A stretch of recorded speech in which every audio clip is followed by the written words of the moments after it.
Welcome back. ఇవాళ AP ముఖ్యమంత్రిగా చంద్రబాబు నాయుడు ప్రమాణ స్వీకారం చేయనున్నారు. కూటమి కొలువు తీరేందుకు సర్వం సిద్ధమైపోయింది. మరి కొత్త ప్రభుత్వం ముందున్నటువంటి సవాళ్లు ఏంటి, వేటిపై వచ్చేటువంటి ప్రభుత్వం ఫోకస్ పెట్టబోతుంది, అభివృద్ధి సంక్షేమాల ప్రాధాన్యతలు ఏ విధంగా ఉండబోతున్నాయి అన్న చర్చ జరుగుతోంది.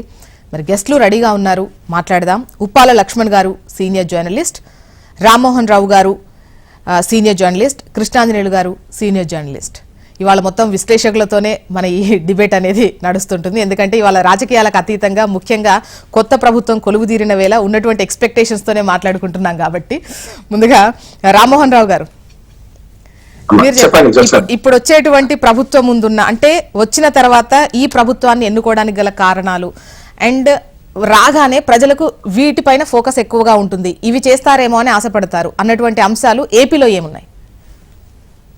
ముందుగా మీకు అట్లాగే మిత్రుడు కృష్ణాంజనేయ గారికి, లక్ష్మణ్ గారికి, హెచ్ఎంటీ ప్రేక్షకులకు నమస్కారం అండి. నమస్తే అండి. చూస్తున్నారు, నవ్యాంధ్రప్రదేశ్ నిర్మాణానికి, విధ్వంస ఆంధ్రప్రదేశ్ నుంచి నవ్యాంధ్రప్రదేశ్ నిర్మాణానికి బాటలు వేయాల్సిన పెద్ద బాధ్యత ఇవాళ కొత్త ప్రభుత్వంలో ఉన్నాయి. సరిగ్గా 2014 జూన్ లో ఏ పరిస్థితి ఉందో ఆ పరిస్థితి మళ్ళీ వచ్చారు.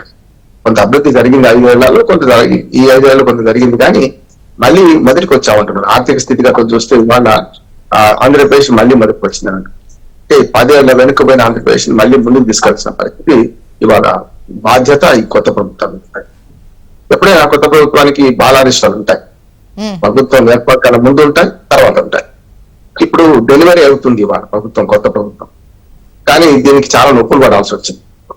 అంటే ఒక రకంగా చెప్పాలంటే టికెట్ల కేటాయింపులో చంద్రబాబు నాయుడు గారి భాషలో చెప్పాలంటే, నా జీవితంలో 45 ఇండస్ట్రీలు ఎప్పుడు కూడా టికెట్ల కేటాయింపులో ఇంత మదన పడలేదు, ఇంత కసరత్తు చేయలేదని. సరిగ్గా అదే పరిస్థితి మంత్రివర్గం ఏర్పాట్లు కూడా వచ్చింది, కానీ చాలా సులువుగా అయిపోయింది. అనుభవజ్ఞుడు 4వసారి ముఖ్యమంత్రిగా వాళ్ళ ప్రమాణ స్వీకారం చేస్తున్నారు చంద్రబాబు నాయుడు గారు. కనుక కూటమి అట్లా కూటమి నాయకులందరికీ మనం ఆ శుభాకాంక్షలు తెలియజేయాలి.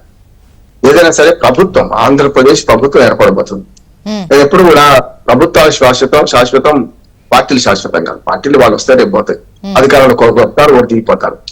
కానీ శాశ్వతమైన ప్రభుత్వాలను అశాశ్వతంగా మార్చి కేవలం మా రాజకీయ ఎజెండా కోసమే ఆయన మొదలుపెట్టిన ఏదైతే కక్షపూరిత రాజకీయాలు అవి బాగా దెబ్బతీసినాయి అంటున్నారు. ఆంధ్రప్రదేశ్ రాజకీయాలను ప్రజావేదిక కూల్చిన ఆ రోజు వ్యాసాలు రాక ప్రజావేదిక కూల్చిన నాటి నుంచి ఇప్పటిదాకా కక్షపూరిత రాజకీయాలు నడిచినాయి. నేనంట ఎవరు మొదలు ఎవరు వెనక అనేది కాదు, కానీ ఇటుపక్క అటుపక్క తలుపు చెక్క, తమలపాకు తలుపు చెక్క లాగా నడుస్తుంది. ఇప్పుడు కూడా చూస్తున్నాం, మన విధ్వంస ఆంధ్రప్రదేశ్ కూడా చూస్తున్నాం, ఇవాళ ఎన్ని విధ్వంసాలు జరుగుతున్నాయి చూస్తున్నాం. ఇప్పుడు ఇవాటి నుంచి మొట్టమొదటి బాధ్యత చంద్రబాబు నాయుడు గారికి, కొత్త ప్రభుత్వం. నిన్నటి దాకా సంధికాలం, ఎన్నికలు జరిగినాయి. ఎన్నికలు జరిగిన మనకు విధ్వంసం జరిగి ఎన్నికలు తెల్లారి జరిగింది, ఇప్పుడు కూడా జరుగుతుంది. కనుక ప్రజల మనకు ధన మాన ప్రాణ రక్షణ ఈ 3 చేయాల్సిన బాధ్యత రాజ్యాంగం. స్టేట్ అంటే తర్వాత మిగతా మౌలిక వసతులు కల్పించడం, ఇతర అశోకుడు చేసినట్టు. కానీ వాళ్ళ ఇవాటి నుంచి ఏమైనా దాడులు జరిగిన ఏం చేసినా కూడా ఏమైనా ప్రభుత్వం బాధ్యత వహించాల్సి వస్తుంది. రాష్ట్ర ప్రభుత్వమే శాంతి భద్రతల సంగతి చూసుకుంటారు. కనుక సాధ్యమైనంత వరకు దీన్ని అరికట్టాల్సిన అవసరం ఉంది. పన్నుకు పన్ను అంటే లోకమంతా గుడి అయిపోతుంది కదా. వాళ్ళు తప్పు చేస్తున్నారు కాదంటే, తప్పులు చేసిన వాడికి శిక్ష ఎక్కడ పడాలి? కోర్టు ద్వారా పడాలి. అంతే తప్ప ఆ మాట చంద్రబాబు నాయుడు గారు కూడా అన్నారు. నేననే చాలా మంచిది అనుకున్నాను. కనుక ఏమంటే అంటే నిన్నటి దాకా జరిగింది వేరు. నిన్నటి దాకా ఒక రకం చెప్పాలంటే సంధికాలం తాత్కాలిక ప్రభుత్వం ఉన్నట్టు లెక్క. జగన్మోహన్ రెడ్డి గారు ముఖ్యమంత్రిగా ఇవాటి దాకా ఇప్పుడు కూడా మనం మాట్లాడుతున్నప్పుడు కూడా జగన్మోహన్ రెడ్డి గారు ముఖ్యమంత్రి, ఆంధ్రప్రదేశ్ లో తాత్కాలిక ముఖ్యమంత్రి, ఆపద్ధరం ముఖ్యమంత్రి. కనుక ఇంకో 2 గంటల తర్వాత 11:47కు ప్రమాణ స్వీకారం చేసిన తర్వాత పూర్తి బాధ్యత కొత్త ప్రభుత్వం మీద ఉంటుంది. రెండోది సమిష్టి నిర్ణయాలు తీసుకోవాలంటున్నారు. ఎందుకంటే కొంచెం అక్కడ నాకు పొరపాటు కనపడుతుంది. ఉదాహరణకు మంగళగిరిలో పవన్ కళ్యాణ్ గారు మొట్టమొదటి రోజు ఎన్నికల ఫలితాలు వెళ్ళిన రోజు సాయంత్రం వచ్చి 2-3 విధాన నిర్ణయాలు ప్రకటించేశారు. ఆయన ఆలోచన కనుక ఆయన ఏమన్నా డిఎస్ పెడతామని, అసలు ఓపీఎస్ కు సిపిఎస్ కు తేడా లేకుండా ఆయన మాట్లాడారని నేను అంటున్నాను. సిపిఎస్ కు సమానంగా మళ్ళీ చేస్తాను, నాకు అర్థం కాదు. అంటే ఎందుకంటే ఈ నిర్ణయాలు తీసుకున్నప్పుడు ఏం చేయాలంటే కూటమి ప్రభుత్వం కనుక కలిసి కూర్చొని మాట్లాడాలి. ఎందుకంటే పవన్ కళ్యాణ్ గారు మొట్టమొదటిసారి అధికారంలోకి వస్తున్నారు. అంతకుముందు 2014లో బయట నుంచి మద్దతు ఇచ్చారు. 2019లో విడిపోతే చెడిపోయారు. 2024 కలిసి పోటీ చేశారు, గెలిచారు. బాగా సంతోషం నా ఉద్దేశం. కానీ ఈ సంతోషకరమైన సందర్భంలో వాళ్ళు నిర్ణయాలు తీసుకుంటప్పుడు ఎవరికి వాళ్ళే ప్రకటిస్తే కూటమి తీసుకుపోయే పరిస్థితి ఉంటుంది. చంద్రబాబు నాయుడు గారు చాలా అనుభవజ్ఞుడు. వీటి అధిగమించగలుగుతారు. ఉదాహరణ నిన్న కుర్చీల విషయంలో చూసుకుంటే కూడా స్పెషల్ కుర్చీ అవసరం లేదని చెప్పారు. పవన్ కళ్యాణ్ కు తనకు ఒకటే కుర్చీ వైపు నేనేమంటున్నానంటే ఈ రెండో సవాలు ఇది. అంటే కూటమిలో నిర్ణయాలు చర్చించుకొని మూడో చెప్పు ముగిస్తాడు. మూడోది ఏంటంటే ఇప్పుడున్న కూటమి ఏదైతే హామీలు ఇచ్చిందో ఆ మేనిఫెస్టో ప్రకటించిందో అవి చాలా ఆక్రమించి ఉన్నాయి అంటున్నాను. మేనిఫెస్టో గురించి అంటే ప్రస్తుతం ఆర్థిక పరిస్థితి ఏ విధంగా ఉంది, మేనిఫెస్టో అదే విధంగా కొన్ని నిర్ణయాలు విడిగా కూడా ప్రకటిస్తున్నాయి. అంటే సూపర్ 6 కాకుండా కూడా చాలా చెప్పినటువంటి డిక్లరేషన్స్ ఉన్నాయి, వాటిపైన మాట్లాడదాం. లక్ష్మణ్ గారు మీ అభిప్రాయం ప్రకారం ఇప్పటికిప్పుడు ప్రభుత్వం నుంచి ఇవి చేస్తారు అన్న ఎక్స్పెక్టేషన్స్ ప్రజలకు ఏమున్నాయి అనుకుంటున్నారు? ఏవైతే ప్రకటించి ఉన్నారో సూపర్ 6 అని అవి ఇంకా అమలు చేయక తప్పదు. ఆర్థిక భారం పడదా ఎలా చెయ్యాలి, మళ్ళీ వీళ్ళు కూడా అప్పులు చేయాలనా లేకపోతే కేంద్రం ఏదైనా అదనంగా నిధులు ఇస్తుందా అన్నది తర్వాత విషయం. కానీ ముందు పెన్షన్లు అయితే రేపు నెల నుంచి ఇవ్వాలి. కాకపోతే ఏంటంటే వాళ్ళ ప్లాన్ వాళ్ళకు ఉంటది, లేకుండా ఏం ఉండదు. వాళ్ళ అప్పులు తెచ్చారన్నప్పుడు వీళ్ళు అప్పులు తేక తప్పదు, కేంద్రం సహకరించక తప్పదు.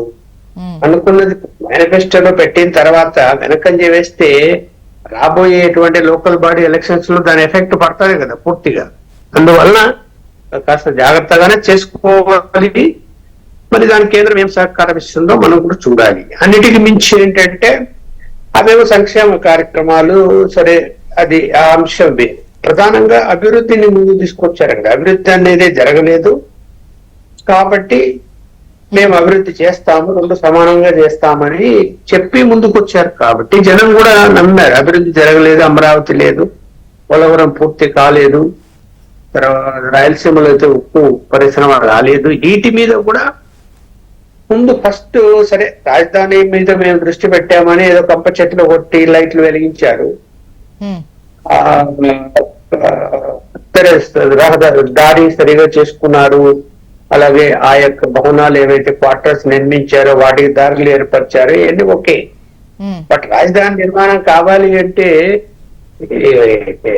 మరి ఏంటి, కోర్టులో ఉన్న కేసులు ఏంటి, ఆ కేసులకు సంబంధించినటువంటి పరిణామాలు ఎలా ఉంటాయి, వెంటనే ఏ విధంగా పనులు మొదలు పెడతారు. అసలు ముందు రైతులకు ప్లాట్లే ఇవ్వలేదు.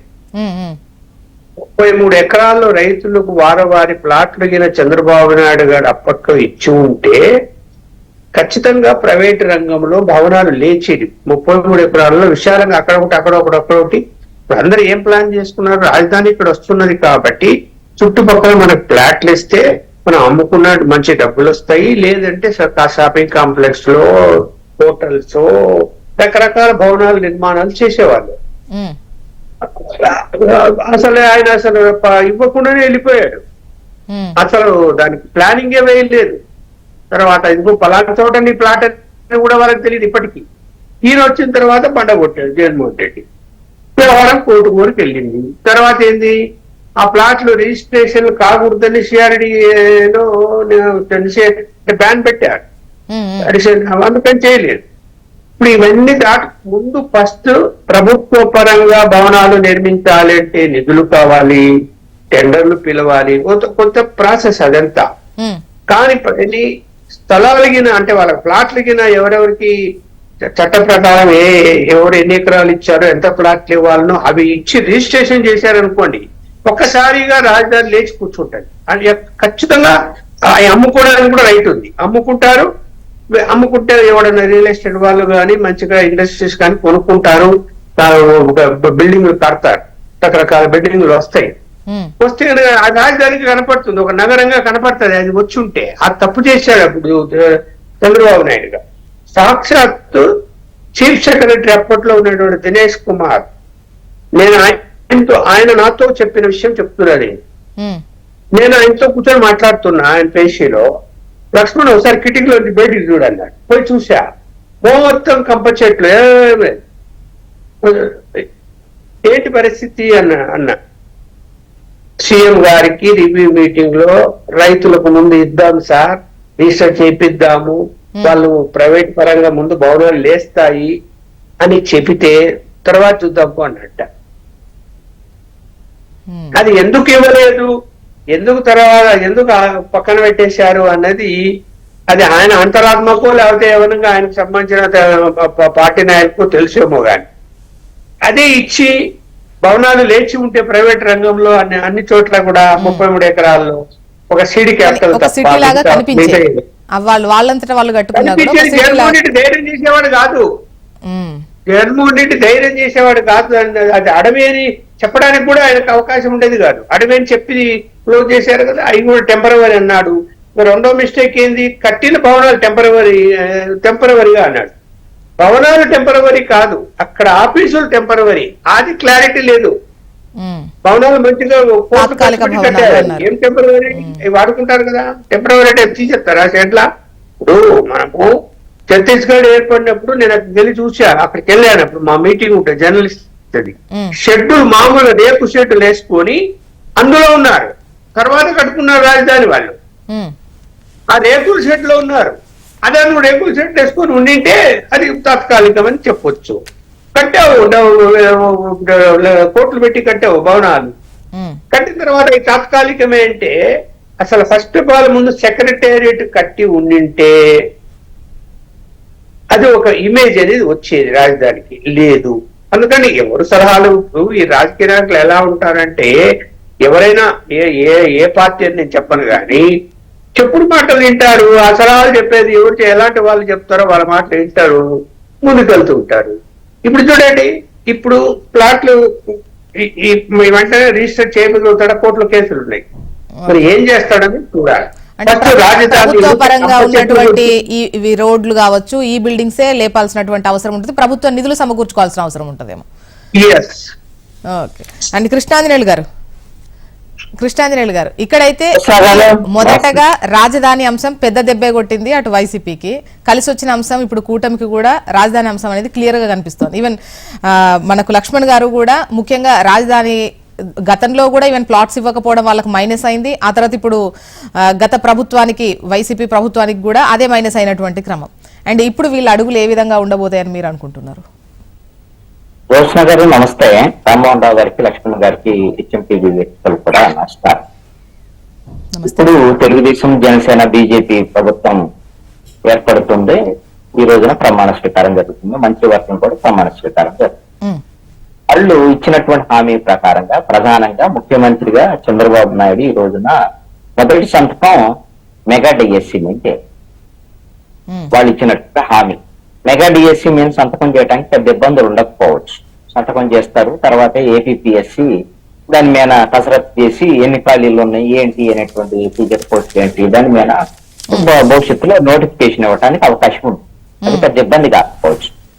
రెండవ కీలకమైనటువంటి హామీ ఏమిటంటే అధికారంలోకి వచ్చిన వెంటనే ల్యాండ్ టైటిలింగ్ యాక్ట్ అనేటువంటి దాన్ని రద్దు చేస్తాము అని తెలుగుదేశం, జనసేన గంటాపదంగా చెప్పాయి ఎన్నికల పట్ల. ఇప్పుడు ఇమ్మీడియట్ గా ఈ రోజున ల్యాండ్ టైటిలింగ్ యాక్ట్ రద్దుకు సంబంధించినటువంటి అంశం మీద కూడా నిర్ణయం తీసుకోవాలి. ఇది కొంత ఇబ్బందికరమైనటువంటి పరిస్థితి అయితే ఉంటుందని నేను అనుకుంటున్నాను. ఒక జీవో ఇచ్చారు గత ప్రభుత్వం, వైఎస్ఆర్ కాంగ్రెస్ పార్టీ ప్రభుత్వము కొంత ముందుకెళ్ళింది ల్యాండ్ టైటిలింగ్ యాక్ట్ సంబంధించి, సర్వేలకు సంబంధించిన వ్యవహారాలు. మరి ఇలాంటి పరిస్థితుల్లో ఆ ఇచ్చినటువంటి జీవోను రద్దు చేసి దాన్ని సమీక్షిస్తామంటారా? లేదు అని అంటే ఆంధ్రప్రదేశ్ లో ల్యాండ్ టైటిలింగ్ యాక్ట్ అనేది ఇంప్లిమెంట్ చెయ్యం మేము అనేటువంటి దాని మీద నిర్ణయం తీసుకుంటారా? ఒకవేళ అలా నిర్ణయం తీసుకుంటే కేంద్రంలో అధికారంలో ఉన్నటువంటి బీజేపీ ప్రభుత్వం అన్ని రాష్ట్రాల్లో ఈ ల్యాండ్ టైటిలింగ్ యాక్ట్ ఇంప్లిమెంట్ చేయాలనేటువంటి దాని మీద కేంద్ర ప్రభుత్వం సూచనలు చేసి ఉంది. కాబట్టి ఇప్పుడు బీజేపీ భాగస్వామిగా ఉన్నటువంటి ఆంధ్రప్రదేశ్ లో ఎన్డీఏ ప్రభుత్వము కేంద్ర ప్రభుత్వం ఇచ్చినటువంటి సూచనలకు అనుగుణంగా అమలు జరుగుతున్నటువంటి ఈ ల్యాండ్ టైటిలింగ్ యాక్ట్ ని ఉన్న పడంగా దాన్ని రద్దు చేసేస్తారా, లేకపోతే దాన్ని మోడిఫికేషన్స్ కి ఏమన్నా చేస్తారా కృష్ణాంజనేయులు గారు, బీజేపీ పాలిత రాష్ట్రాల్లో కూడా ఈ ల్యాండ్ టైటిలింగ్ యాక్ట్ అనేది వాళ్ళు అమలు చేయట్లేదు. ఇక్కడ ఇంకా చెప్పాలంటే కాస్త మార్చి, అంటే సెంట్రల్ లో ఏదైతే సూచించిందో, సజెస్ట్ చేసిందో అది కాకుండా వేరే విధంగా వీళ్ళు అమలు పరుస్తున్నారు అన్నటువంటి, అంటే కేంద్రం చెప్పిందే చేసినా కూడా వీళ్ళు ఇష్టమైనట్టు చేస్తున్నారు అనేది ఎన్నికల టైంలో పెద్ద ఎత్తున ప్రచారమైంది. ఒక విధంగా వైసీపీకి దెబ్బ కొట్టిన అంశంలో ఇదొకటి కీలకమైనటువంటి అంశం. అది మొన్న ఎన్నికల్లో ల్యాండ్ టైటిలింగ్ యాక్ట్ అనేటువంటి అంశం మీద చాలా భయాలు ఉన్నాయి. ప్రతిపక్ష పార్టీలు దాన్ని ఉపయోగించుకున్నటువంటి పరిస్థితి ఉంది. ఆ విధంగానే వైఎస్ఆర్ కాంగ్రెస్ పార్టీకి దెబ్బపడింది, నో డౌట్. ఇప్పుడు బీజేపీ పాలిత రాష్ట్రాలు అంటే వాళ్ళ ఇష్టానికి అనుగుణంగా వాళ్ళ పరిస్థితులకు అనుగుణంగా వాళ్ళు అమలు చేసేటువంటి, ఆంధ్రప్రదేశ్ ప్రభుత్వం అమలు చేసినటువంటి దాంట్లో కొంత దుందుడుకు చర్యలు ఉంటే ఉండొచ్చేమో, వాటిని సరి చేస్తారా లేకపోతే మొత్తంగా ల్యాండ్ టైటిలింగ్ యాక్టే మా అసలు ఆంధ్రప్రదేశ్ లో ఇంప్లిమెంట్ చేయబోమని చెప్తారా, అది చూడాల్సినటువంటి అవసరం ఉంది అని. ఇక మూడో అంశం ఏమిటి అని అంటే తెలుగుదేశం జనసేన బీజేపీ కూటమిని అధికారంలోకి తీసుకొచ్చింది పెన్షన్లకు సంబంధించినటువంటి హామీ 3,000 నుంచి 4,000. దాంతో పాటుగా జూన్ మేకి సంబంధించి అదే విధంగా ఏప్రిల్ కి సంబంధించి మేము ఒక 3 నెలల పాటు పెంచినటువంటి 3,000 రూపాయలు ప్లస్ జూలై అంటే జూన్ కు సంబంధించినటువంటి 4,000, 7,000 రూపాయలు ఇస్తామని చెప్పి ప్రకటిస్తారు. కాబట్టి 7,000 రూపాయలు రేపు జూలై నుంచి ఇవ్వడానికి కావాల్సినటువంటి దాని మీద కూడా నిర్ణయం తీసుకోవాలి. ఈ సంక్షేమ పథకాలన్నింటినీ కూడా వెంటనే, ఎందుకంటే ఇవన్నీ కొనసాగుతున్నటువంటి అంశాలు సంక్షేమ పథకాలు, వాటిని ఇంకా మెరుగ్గా ఇస్తామని చెప్పుకున్నారు. కాబట్టి వీళ్ళు ఏ విధంగా ఏ సంక్షేమ పథకం ఆగకుండా ముందుకు తీసుకెళ్లాల్సినటువంటి అవసరం అయితే ఉంది. ఈ ప్రభుత్వం మీద అలాంటి బాధ్యత ఉంది. మరి అలాంటి పరిస్థితుల్లో 100 సంక్షేమ పథకాల అమలుకు ఆప్సోపాలు పడి అనేకమైనటువంటి అప్పులు చేసింది వైఎస్ఆర్ కాంగ్రెస్ పార్టీ ప్రభుత్వం.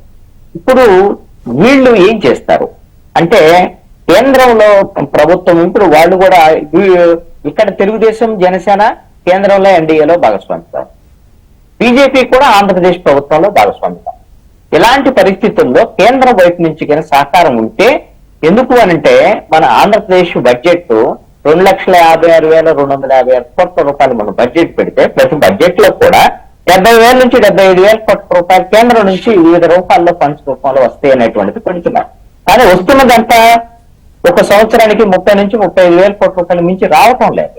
మరి ఇప్పుడు ఏమన్నా కేంద్ర ప్రభుత్వం ఏమైనా సహకరించి ఆ విధమైనటువంటి సహకారం అందిస్తే ఈ విధమైనటువంటి సంక్షేమ పథకాలు కొంత ముందుకెళ్ళడానికి అవకాశం ఉంటుంది.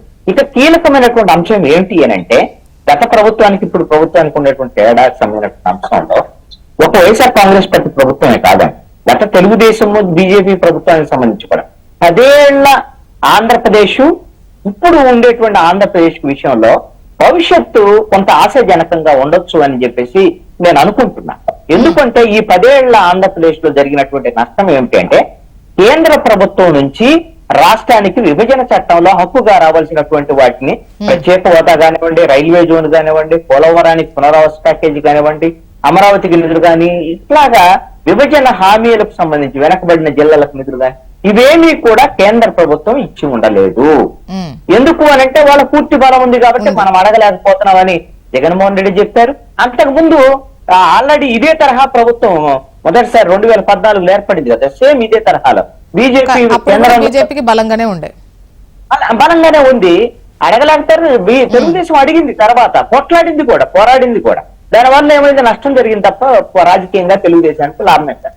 కాబట్టి ఇప్పుడు కొంత ప్రణాళికాబద్ధంగా ముందుకెళ్లి ఇప్పుడు కేంద్రంలో బీజేపీకి పూర్తి స్థాయి బలం రాలేదు కాబట్టి తెలుగుదేశం జనసేన సహకారం కూడా కేంద్ర ప్రభుత్వానికి అవసరం. కాబట్టి నాకు తెలిసి అమరావతికి సంబంధించినటువంటి నిధుల విషయంలో, అమరావతి నిర్మాణానికి సంబంధించినటువంటి విషయంలో కొంత ముందడుగు పడేదానికి అవకాశం ఉండొచ్చు అని. పరిపాలనా పరమైనటువంటి భవనాల నిర్మాణం జరగాలి అని అంటే కూడా ఇప్పుడున్నటువంటి జరిగినటువంటి నిర్మాణం 10,000 కోట్లు ఇచ్చింది ఆల్రెడీ కేంద్ర ప్రభుత్వం. ఇంకొక 10,000 కోట్ల రూపాయలు ఇస్తే పరిపాలనా భవనాల వరకు కంప్లీట్ అవుతాయండి. మొత్తం 48,000 కోట్ల రూపాయలు అంచనా ఉంది రాజధానికి సంబంధించినటువంటి విషయం. దానికి సంబంధించి కేంద్ర ప్రభుత్వమే భరించాల్సినటువంటి అవసరం కూడా ఉంది. విభజన చట్టంలో కూడా నూతన రాజధాని నిర్మాణానికి సంబంధించినటువంటిది కేంద్ర ప్రభుత్వం భరించాలి అనేటువంటి దాని మీద ఉంది. కాబట్టి ఆ విధమైన సహకారం వాళ్ళు మొదలైతే ఇప్పుడు లైట్లు వెలిగినట్లు కంప చెట్లు తొలగించినట్టుగా నిర్మాణ పనులు కూడా ప్రారంభించడానికి అవకాశం ఉండొచ్చు. అంటే అమరావతి నిర్మాణానికి సంబంధించి 1,25,000 కోట్లు కావాలి అంటే ఒక్కోసారి ఒక్కో నంబర్ వినిపిస్తున్న క్రమము. అంటే ఫస్ట్ టర్మ్ లో చూస్తే ఒక 9,000 కోట్ల వరకు ఖర్చు పెట్టారు. మరి ఇవంతా పూర్తవ్వాలి, అంత పెద్ద ఎత్తున ఖర్చు పడాలి అని అంటే దగ్గర 20 ఏండ్ల పైన ఉండేటువంటి అవకాశం, అంటే ఈవెన్ ప్రైవేట్ భాగస్వామ్యంతో కూడా కలుపుకొని ఫస్ట్ టర్మ్ లో ఆ విధమైనటువంటి జరిగింది. కాబట్టి ప్రణాళిక జోత్స్న గారు, దీర్ఘకాలికమైనటువంటి ప్రణాళిక. ఇంకొక కీలకమైనటువంటి అంశం ఏమిటంటే అమరావతి అనేది సెల్ఫ్ సస్టైన్డ్ ప్రాజెక్ట్ కింద ఉండదు. ఎందుకోసమనంటే అది డెవలప్ అయిన తర్వాత ఈ 33,000 ఎకరాలు ఏదైతే ప్రజల నుంచి సేకరించిన రైతుల నుంచి, అదేవిధంగా ఒక 20,000 ఎకరాలు ప్రభుత్వ భూములు, అదే విధంగా అటవీ భూములు, ఇవన్నీ కూడా డిఫారెస్టేషన్ చేసినటువంటి భూములు ఉన్నాయి. ఇవన్నీ కలిపితే ఇవన్నీ అయిన తర్వాత డెవలప్ అయినటువంటి ల్యాండ్ 8,400 ఎకరాలు వీళ్ళు దశల వారీగా దాన్ని అమ్ముకొని దాని ద్వారాగా డెవలప్ చేసుకోవటానికి కూడా అవకాశం ఉంది. ఓకే. ఒక్కొక్క ఎకరా 4 కోట్ల రూపాయల వరకు ఉన్నటువంటి పరిస్థితి. కాబట్టి ఇప్పుడు కేంద్ర ప్రభుత్వం నుంచి ముందు అడ్మినిస్ట్రేటివ్ బిల్డింగ్స్ కావాల్సినటువంటి సహకారం వస్తే ముందుకు వెళ్ళడానికి అవకాశం వస్తుంది. ఇది లక్షల కోట్లు ఇవన్నీ అనేటువంటి వ్యవహారం ఏంటంటే దశల వారీగా ఉండేది. ఇంకొక కీలకమైనటువంటి అంశం ఏంటంటే, ఇందాక లక్ష్మణ్ గారు ఒక ప్రస్తావన చేశారు. ఇది ప్రభుత్వాలకు లీగల్ సంబంధించినటువంటి ప్రాసెస్ ఇబ్బందులు ఏమన్నా ఉంటాయా అనేటువంటి దాని మీద మాట్లాడారు. లీగల్ గా అమరావతికి సంబంధించి ఏ విధమైనటువంటి ఇబ్బంది లేదు.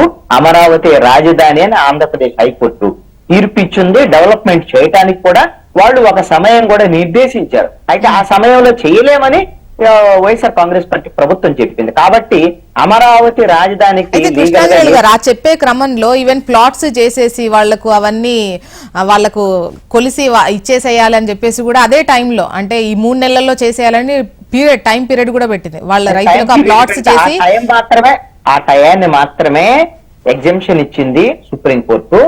వాళ్ళు అంత టైం బౌండ్ ఏం అవసరం లేదు, నిదానంగా చేయండి అనేటువంటిది. అదే విధంగా సుప్రీంకోర్టు ఆంధ్రప్రదేశ్ హైకోర్టు ఇచ్చినటువంటి అమరావతి రాజధాని అనేటువంటి దానికి ఏ విధమైనటువంటి స్టేబుల్ లేదు సుప్రీంకోర్టు. కాబట్టి ఇప్పుడు అమరావతి రాజధాని లీగల్ సమస్యలు అయితే లేవు. అన్ని పనులు ఏ విధంగా యథాతథంగా చేసుకోవచ్చు. ఇది అమరావతికి సంబంధించినటువంటి విషయం. రెండో కీలకమైన అంశం ఏంటంటే, పోలవరాన్ని జాతీయ ప్రాజెక్టుగా ఇప్పటికే ప్రకటించున్నటువంటి నేపథ్యంలో కీలకమైనటువంటి, కేవలం మేము పోలవరాన్ని పూర్తి చేస్తామని ఊరికైనా ప్రకటనలు చేస్తే కుదిరేటువంటిది కాదు. కీలకమైనటువంటిది ఏంటి, వాళ్ళకి పునరావాస ప్యాకేజీ 30,000 కోట్ల రూపాయలు కేంద్ర ప్రభుత్వం భరించేటువంటి విధంగా విధానపరమైనటువంటి ప్రకటన చేయాలి. అప్పుడు మాత్రమే పోలవరం పూర్తయింది అనేటువంటి దానికి అవకాశం ఉంటుంది. అది కాకుండా వాళ్ళకి 30,000 కోట్ల రూపాయల పునరావాస ప్యాకేజీకి సంబంధించి కేంద్ర ప్రభుత్వం భరిస్తామని ప్రకటన చేయకుండా పోలవరం అనేటువంటి దాని మీద పోలవరం ప్రాజెక్టు పూర్తి అయినా గేట్లు పెట్టినా ఏం చేసినా మరి జనాన్ని ముంచేయలేరు కదా. వాళ్ళకి డబ్బులు ఇవ్వకుండా వాళ్ళని ఇతర ప్రాంతాలకు తరలించి వాళ్ళకి కావాల్సినటువంటి కాంపెన్సేషన్ ఇచ్చి ఇవన్నీ చేయకుండా ప్రాజెక్ట్ పూర్తి అవుతుంది కదా. కాబట్టి ఈ రెండు ప్రధానమైనటువంటి అంశాలు ఇప్పుడుగా చేయాలి, ఇప్పుడే చేసేయాలి అనేటువంటిది కూడా కాదు. కేంద్ర ప్రభుత్వం కూడా వీళ్ళ మీద ఆధారపడి ఉంది కాబట్టి ఖచ్చితంగా భవిష్యత్తులో ఈ విధంగా ఆంధ్రప్రదేశ్ కు మేలు జరిగేదానికి అవకాశం ఉంది అని చెప్పేసి నేను అనుకుంటున్నాను. రామ్మోహన్ రావు గారు, ఇప్పుడు అమరావతి అభివృద్ధి, ఇప్పుడు ఎవరు వచ్చినా కూడా సంక్షేమ పథకాలు అయితే యాజ్ యూజువల్ గా కొనసాగుతాయి. ఇంకా చెప్పాలంటే వీళ్ళు ఎక్కువ ఇచ్చినవి ఖచ్చితంగా చేయాల్సినటువంటి పరిస్థితి ఏపీలో ఉంది. ఇవి ఖచ్చితంగా అమలు చేయాల్సినవే. ఈ మంత్ నుండి పెన్షన్లు పడిపోవాల్సిందే. గతంది ఇది కలిపి ఇంకా 7,000 కూడా పడాల్సినటువంటి అవసరం ఉంది, సామాజిక పెన్షన్స్ వచ్చేసి. అయితే ఇవన్నీ ఒక ఎత్తు అయితే, ముఖ్యంగా అమరావతి అభివృద్ధి, ఈ రెండే ఎక్కువగా ఇంపాక్ట్ చూపించినటువంటి అంశాలు ఈ ఎన్నికల్లో. సో దాని పరంగా చూస్తే ఇప్పటికిప్పుడు ఇలా చేస్తారు అలా చేస్తారు అనేది టూ ఇయర్లీ మాట్లాడుకోవడం. కాకపోతే ఈ ప్రభుత్వం పైన ఎటువంటి ఎక్స్పెక్టేషన్స్ పెట్టుకునే ఛాన్సెస్ ఉంటాయి? ఒకవైపు ఎన్డీఏ కూటమి గతంలో అదే ఇప్పుడు అదే, బట్ ఇప్పుడు ఉన్నటువంటి పొజిషన్ మాత్రం వేరు. టీడీపీ కాస్త బలంగా ఉంది. టీడీపీ సహకారం ఖచ్చితంగా సెంట్రల్లో ఇప్పుడు అవసరమైనటువంటి సిచ్యువేషన్లో ఏపీకి ప్రయోజనాలు చేకూరే పరంగా ఎటువంటి బెనిఫిట్ ఉండే ఛాన్స్ ఉంది? చాలా మంచి ప్రశ్న కృష్ణ గారు. ఎందుకంటే ఇంతకుముందు చాలా విషయాలు మనకు కృష్ణాంజలి మాట్లాడారు. నేను వాటిని పూర్తిగా చూపిస్తుంది. దాంతో పాటు మీరు అన్న ఎక్స్పెక్టేషన్స్ ఎక్కువ పెట్టుకుంటే కష్టం అవుతుంది. ఇప్పుడు మీడియా కానీ, లేకుంటే మేధావులు కానీ, లేకపోతే పార్టీ నాయకులు కానీ అక్కడ వీక్ అయింది కనుక మనం బ్లాక్ మెయిల్ చేయొచ్చు అనేది ఆ మాట అనకుండానే మాట్లాడుతున్నాను అంటున్నాను. ఇది కరెక్ట్ కాదు. ఎక్స్పెక్టేషన్స్ ఎక్కువ పెట్టుకుంటే ఏమైందంటే పడిపోతాం. గతంలో కూడా వైసీపీ ట్రాప్ లో చివరిలో పడి తెలుగుదేశం నష్టపోయింది అంటున్నాను. నిజంగా మంచి చెట్టు అమరావతి నడుస్తుంది, అట్లా పోలవరంలో కొంత అభివృద్ధి జరిగింది, ఇవన్నీ చూస్తున్నాం. ఆ దేశంలో కొన్ని అనవసరంగా ప్రత్యేక హోదా లాంటివి ముందుకు వేసుకోండి అంటే ప్యాకేజీ కొప్పుకొని మళ్ళీ వెనక్కి పోవడం వల్ల వచ్చిన నష్టం 5-6 ఏళ్ళు కొనసాగింది అంటున్నాను. కనుక 2 విషయాలు, ఒకటి అమరావతికి లీగల్ గా ఎలాంటి ఇబ్బంది లేదు, వాటిని పూర్తిగా ఇప్పిస్తున్నాను కృష్ణాంజలి గారు. ఎందుకంటే సిఐడి చట్టం రద్దు చేస్తానది కూడా మళ్ళీ వెనక్కి తీసుకున్న అసెంబ్లీ సాక్షిగా. కనుక సమస్య లేదు. టైం లిమిట్ తప్పు 6 నెలల లోపు అంటే రోమ్ నగరం ఒకే రోజులో నిర్మాణం కాలేదు. హైదరాబాద్ నగరం కూడా ఒక్క రోజులో నిర్మాణం కాలేదు, ఏ రాజధాని నగరం అయినా కూడా ఒక్క రోజులో నిర్మాణం కాదు. ముందు మన లక్ష్మణ్ గారు మన రాయపూర్ వేచారు గారు ఛత్తీస్గఢ్ పోతే ఏమైంది, చాలా రేకుల చెట్లు ఉంది. మనం ఎందుకు ముమ్మడి మద్రాసు నుంచి విడిపోయిన తర్వాత మనం టెంట్ల కింద ఉన్నాం కదా, ఇవాళ ఏ క్యాంపు బి క్యాంప్ అని కర్నూలు చెప్పుకోవడం పడతా, రాజధాని అదే, రాజధాని పడతాం అదే కదా. ఏమంటున్నానంటే ఒక్కరోజు కాదు, ఇంకొకటి అన్ని ప్రభుత్వం చేయాల్సిన అవసరం లేదు. 33,000 కోట్ల ఎకరాల్లో మొత్తం అభివృద్ధి ప్రభుత్వం చేయాల్సిన అవసరం లేదు. హైదరాబాద్ లో కూడా కేంద్ర ప్రభుత్వ ఆఫీసులు, రాష్ట్ర ప్రభుత్వ ఆఫీసులు వేరు పోతే మిగతా హైదరాబాదే కదా, ప్రజలు నిర్మించుకుంది కదా. నగరాలను ప్రజలు నిర్మించుకుంటారు తప్ప ప్రభుత్వం నిర్మించారు. కానీ ప్రభుత్వం అవకాశాలు కల్పిస్తుంది, మౌలిక వసతులు కల్పిస్తుంది, రకరకాలు చేస్తుంది. 8,000 ఎకరాలు కనుక సరిగ్గా అభివృద్ధి చేసి వాటిని అమ్మే పరిస్థితి వస్తే ఒక్క రూపాయి కూడా రాజధాని కోసం అప్పు చేయాల్సిన అవసరం లేదు. 2,000 కోట్ల 8,000 ఎకరాలు కూడా ఒకేసారి అమ్మాల్సిన అవసరం లేదు, విడతల వారికి చేసుకోవచ్చు. ఒకటి. రెండోది ఏంటంటే మనకు పోలవరంకి సమస్య వస్తుంది. పోలవరంలో నిజంగా నిర్వాసితుల సమస్య చాలా పెద్ద. నేను 3 సార్లు వెళ్ళాను, నిర్వాసితులతో మాట్లాడాను.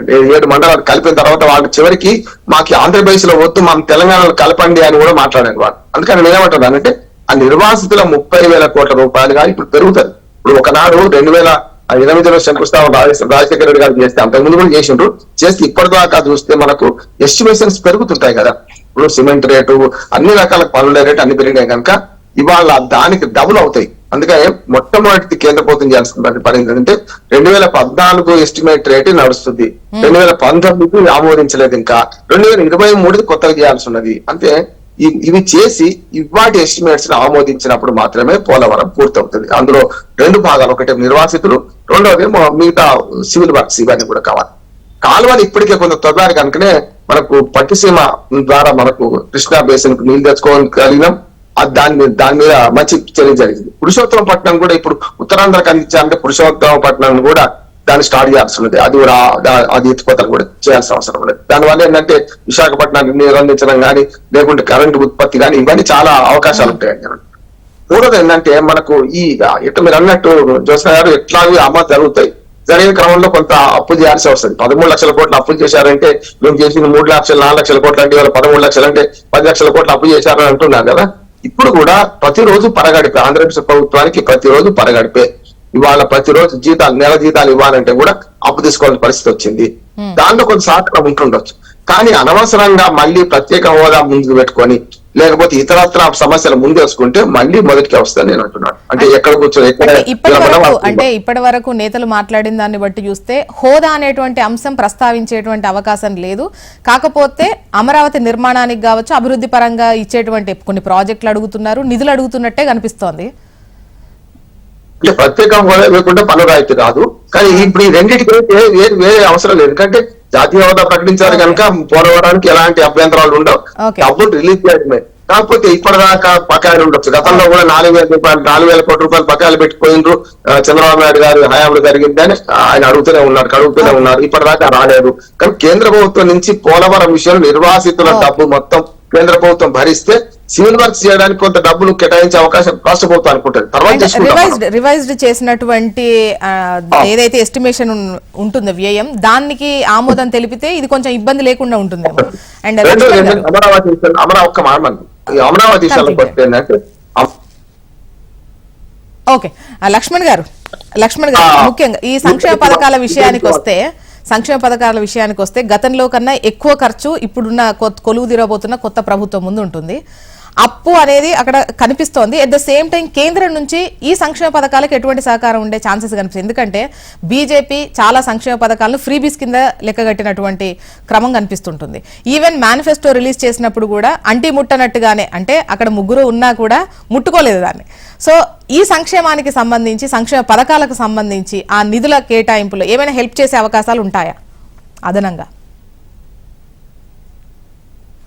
నాకు వాయిస్ రావట్లేదండి. అన్మ్యూట్ చేయరా? సంక్షేమ పథకాలకు సంబంధించి అటు జనసేన, తెలుగుదేశం పార్టీ బాధ్యత. ఆ మేనిఫెస్టోలో వీళ్ళు భాగస్వామ్యులు కాదు. అలాగే అలా ప్రత్యేకంగా సంక్షేమ కార్యక్రమాలకి ఒక రాష్ట్రానికి నిధులు ఇస్తే మిగతా రాష్ట్రాలకు కూడా అన్ని రాష్ట్రాలు కూడా అడుగుతాయి.